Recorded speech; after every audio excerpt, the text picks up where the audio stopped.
In 1983 was de 15-jarige Kerwin neergestoken door een leeftijdgenoot die zich racistisch uitliet. Kerwin stierf.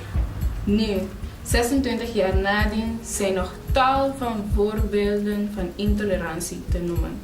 Dit moet ophouden. Daarom herdenken de vrienden van Kerwin elk jaar zijn dood, zodat we nooit vergeten waartoe intolerantie kan leiden.